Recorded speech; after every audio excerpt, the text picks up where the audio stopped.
Ang gaganda talaga ng mga bulaklak ngayon dito sa Oliva Pasita Farm. And ano ba yung pakyawan? Pumasok ka dito. Pakyaw pagbalot. Ayun, pakyaw daw oh. Ano, una? Saan ako akit dyan?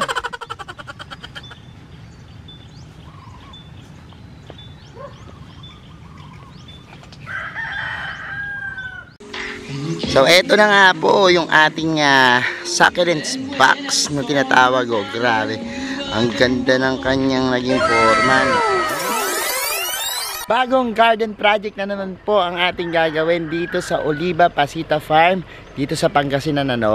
Sa mga nanonood at sumusubaybay sa aking channel, kung matatandaan nyo po, ang daming nating ginawang garden project dito. And ngayong araw po na to, ayan, kakadating lang namin at pasikat pa lang yung araw, ay magsisimula na tayo dun sa ating gagawin. Kasi parang naisip namin na gumawa ng isang project, kukubera natin yung grid doon, malapit doon sa supply nila ng water, at ang naisip namin gawing parang malaking box of succulents na vertical garden. Malalaman niyo at makikita sa ating pagbalik. Kaya kung ready na kayo mga ka-MDP, tutok lang po.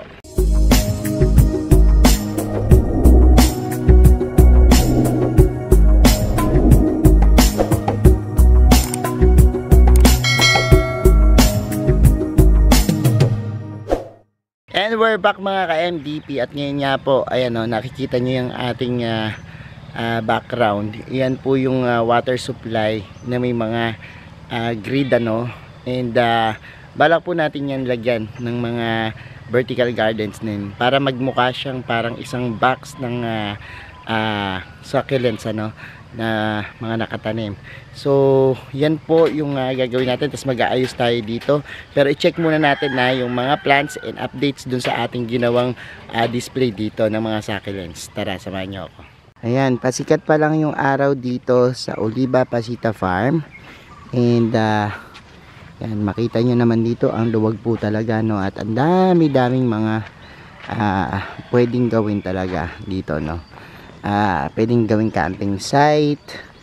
At ayan, meron ditong farm ng mangga. Kita nyo yung mga mangga nila, kitang kita na yung mga bulaklak, eventually po yan mamumunga na, at papasyal ko rin kayo dito kapag namunga na to. Tingnan natin yung mga paraan nila ng ayan, ani ng mangga, kasi feeling ko ang daming ibubunga ng mga mangga dito, kaya nakita nyo naman yung upuan na yun, mangga yung nila. So dito marami. And andyan po yung mga kaibigan natin. Andyan si Arthur, si Turo, si Bossy. At ito po ang pinaka nakakatuwa dito. So, ano masasabi mo sa pag-ano natin? Dito na naman kami sa aming mansion. Ano mansion? Kanina asyenda sa asyenda. Asyenda la wish. So ayan. Ayan, buhay na buhay ang halaman. At napakaganda nila. So tingnan natin yung ating mga succulents na tinanim nung last week. Wow! Natutuwa ako dito kasi kita niya. Oh, kita niyo naman. And maganda ang kukulay. Yan, mamaya magliligpit kami dito at may mga yan, mga dahon na tuyo. Wawalisin natin yan. Ganda ng kulay. Alam niya, natutuwa ako dito kasi yung parang ayan basa yung kanyang mga may hamog. Parang sa Benguet, merong siyang mga hamog-hamog dito.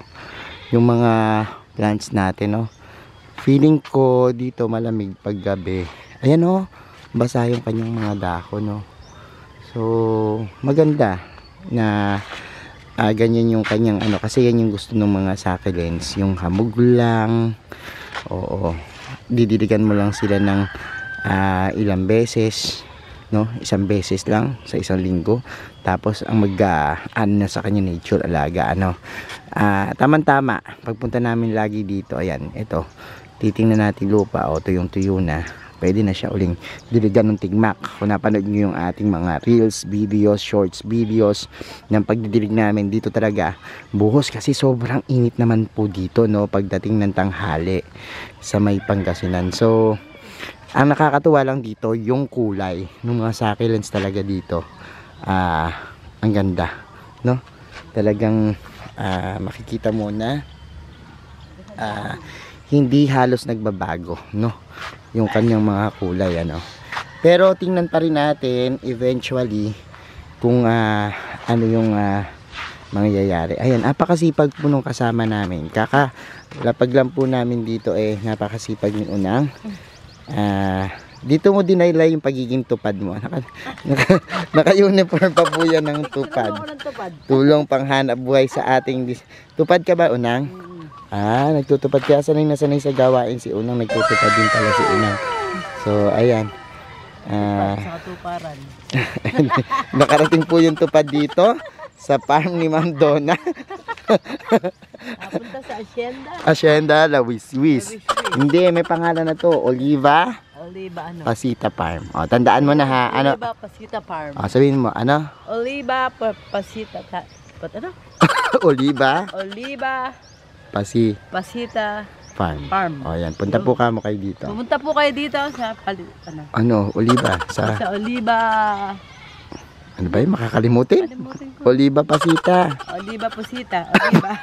Anong Oliva Pasita. Pasita Farm.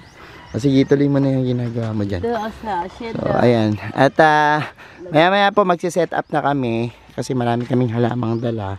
Baba na natin para magawa na natin yung tinatawag nating malaking box. Ayan, magiging parang box yan, ano, although may bubong. So, para nakatago na yung mga yan yung water system doon. Hindi na makita pero ayan. Mamaya papakita ko rin kasi may nakita ko dito na mga bagong halaman, ano. Matutuwa kayo sa makikita nyo. So, ayan, puntahan natin. Isa sa mga napansin ko ngayon na bago dito sa farm ay ito pong napakagandang mga bulaklak ng bougainvillea, no. Sobrang nakakatuwa kasi tingnan nyo po, hitik na hitik sa mga bulaklak. Iba't ibang kulay at nakakatuwa. Kita nyo? Ang ganda. Yung mga bougainvillea po, yan talaga. Ang ganda. Uy, ang ganda nito, oh. Kita nyo, may sitra, oh. Oh, diba? At yan, iba-ibang varieties. Kapag dumaan ka dito sa pathways na to, ayan, makikita mo iba't ibang bogies, no? Yung mga bulaklak nila. Ayan, ito. Ganda rin. Diba? Tapos ito pa. So, ayan. Ang ganda rin nito. Ito talaga yung gustong-gusto ko. Oh, tingnan nyo, oh. Ganda ng bogies na ito. Yan, tapos may mga ayan, no, double petals. Marami siyang petals, oh. Ang ganda ng mga bougainvillea ni Donna dito, oh. Yan. No, ang gaganda ng mga kulay. So, nakaka-attract talaga, no. Doon sa gate, ayan, no. Pagpasok pa lang po dito. Yan yung mga bougainvillea na. And, ayan. Maganda yung idea, no, na maraming bougainvillea kasi ngayon, lalo ngayon, panahon ngayon ng mga bougainvillea, makikita nyo na namumulaklak sila. Ang gaganda ng mga kulay, oh. Yan. Ang mga bougainvillea, mentras nalalagas yung mga dahon nila, doon naman naglalabasan yung mga bulaklak, no. Yan, makikita nyo. So, yung mga magaganda ditong varieties ng bougainvillea dito sa farm. Ang gaganda talaga ng mga bulaklak ngayon dito sa Oliva Pasita Farm. And yan, yung mga bulaklak ng bougainvillea dito, napakadami. Ang lalago, oh, napakagaganda. Nakakatuwa yung mga, doon din marami pa na napakagagandang mga bulaklak. So, nakakatuwa yung mga itsura nila, oh. Actually, ito yung pinakabulaklak niya. Ito yung parang mga yung dahon-dahon na may kulay, no, sa bougainvillea. Ayan na, sumikat na yung haring araw dito sa farm. At grabe, tinitingnan ko po talaga yung mga bulaklak ng mangga. Ang dami. Dami, oh, nag-yellow na yung kulay ng mga dahon. Ayan yun. Titingnan nyo, okay na. Ang dami pong mga bulaklak ng mga mangga dito. And ayan, ako, maganda na naman ang almusal sa amin. Tingnan natin. Wow, kakanin. Ang mga kakanin. So, ay mga kakanin. Puro tayo kakanin ngayon. Putinta. O, ayan. Meron tayo mga kape dyan. And, Kaya ito ang tulo. Ano ba yung pakayawan? Pumasok ka dito. Kayo pagbalot. Ayun, pakiyaw daw. Ano, Saan una? ako akit dyan? Papak. Puno, alangan sa lupa. Sa puno maabot mo ba yung mga mangga rin? Nalaglag ako rin. Pwede ka din eh. Hindi ka, ba't si Iskiri? Nako, Mariosep. Pagbaba mo, bikti ka na. 15,000 daw sa isang puno na mangga. Di bali na. Kaya, 15,000 na na piraso ang babalutin mo. Kaya mo ba yan? Hindi. Bakit? Isang buwan ka doon. Di isang buwan ako na nakatirik sa puno. Isang buwan ako nakatirik dyan. Eh si Iskiri magaling umakyat eh. Ay, si Iskiri na lang. Bakit si Iskiri? Bagay na bagay dyan sa puno na yan. Dahil si Iskiri ay Tako sa mangga. lahing. Lahing goy. Pag napanood to ni Iskiri, lagot ka. Lahing unggoy ka, Iskiri. Dito ka. Dito ka lang po na-stress ka sa asawa mo. Dito ka. Dito ka dito sa mangga. Nawawala ang stress mo sa asawa mo. Dito ka. Di ba? Ganda dito 10 talaga. pieces daw. 15,000 Ay, pieces. 15,000. Sa isang puno lang yun. Eh, Isang ilang puno. puno yun. Napakadami niya, no? Kaya mo Iskiri. Magaling ka mag-akit, di ba? Oo, yan. Dito ka na lang, hindi ka may stress. Hanggang stress mo rin. Malamang sa'yo eh. So, ayan, dumating na yung mga magbobomba ng mangga. Mamaya tingnan natin kung ano yung mga dala-dala nila. Ang daming dalang ano. Ang dami nila, oh, yung mga magbobomba. Ayun, may mga dala silang mga ano yun, drum. Ayan, tingnan natin dito. Yung mga dala-dala natin. Ang bababa muna po namin itong mga halaman na dala-dala namin para makompleto na natin yung vertical gardens doon. And, ayan siya. Isang buong ano po yan. Sasakyan ano. Tara, magbaba na tayo.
Ano po, mga akalay pa.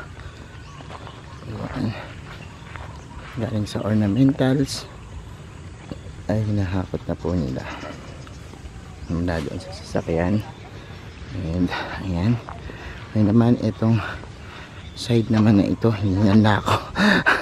Nakakahingal. O, ito naman side na to yung gagawin natin. Itong pinaka, ito. Yan ulit natin ang mga vertical garden pads.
So ayan po, kakakain lang namin, naghahain na naman dito ng mga almusal sa farm. Ayan po, may itlog tayo dyan, langganisa, may sausawan. Kanina kakakain lang namin ng kakanin, Ngayon na kami ng kapit Unang, ano ba yan, kakain na naman tayo. Konti-konti lang pag natin. Bakit? Napapasod ka ba? Tara magkamay tayo. Ano? Here to. Kakamay daw siya. Gugas kayo dun. Halika, tara. Magkakain muna po kami dito sa farm at sobrang busog kami dahil ingat na kain dito. Ano sabihin ko? Ano yung nahalo niya? Gusto lang lang. Ano gagawin? Yan, okay na yan. Ano hinahalo?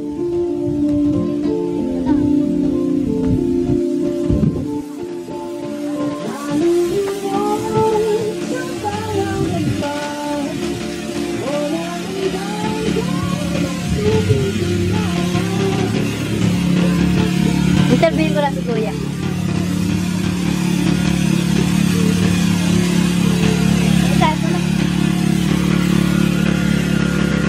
Kuya, ano yung hinahalo niyo dyan? Anong hinahalo niyo? Bablog kasi. Ha? Ang pabinaklak? Bugas na ba? Ha? Bugas na, panghugas. Ah, panghugas yun. Lahat yan? Ako. Karta. Sige, magsalita ka. Bablog ko. Kasya na yung lahat doon? Yan. Magkaka isang size lang yan? Isang size na lang? Opo, isang Bata. Ganyan pala. marumi para mag-mix.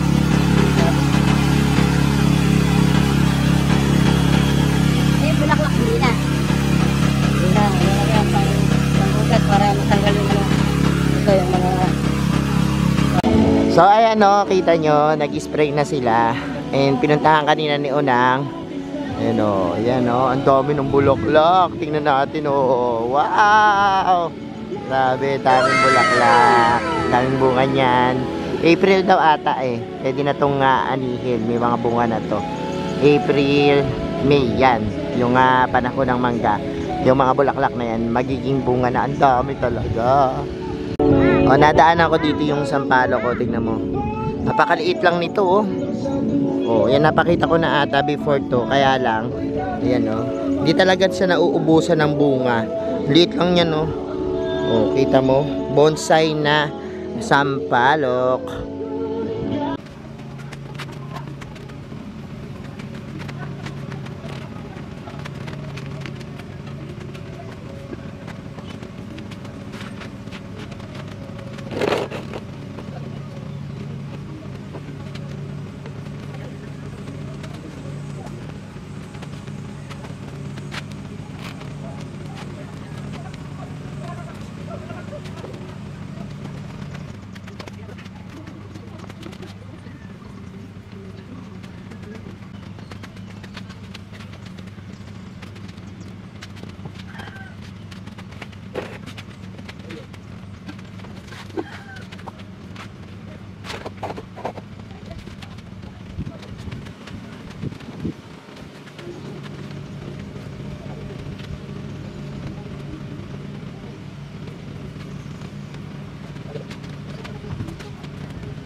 So ngayon naman po, dilig-dilig tayo.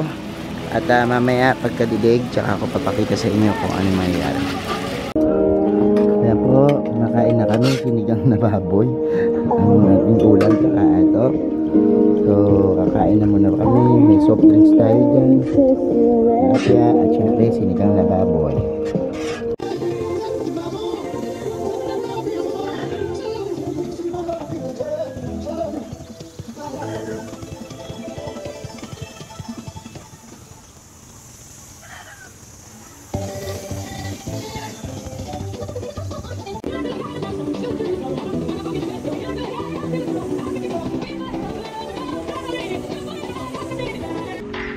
So eto na nga po yung ating succulents box na tinatawag. Oh, grabe. Ang ganda ng kanyang naging forma, no? At ayan, no, tingnan nyo. Look. Oh, look. Diba? Napakaganda ng ating succulents dito. And hanggang dito, hanggang dyan. Ano? Kita nyo po, oh. Napakaganda. Hanggang dito po yan sa likod. No? Ayan, makikita nyo po. Hanggang dyan po yan. Paikot po dito sa ating bar na ito na nilagyan natin ng mga vertical garden para makuberan po yung mga water system, ano. So tinignan nyo po yan. Ganyan po yan. So, ayan po. Ating mga succulents. And, yan. Ganda. Walang powder? Okay. Ay, kirek. This person have the power to say.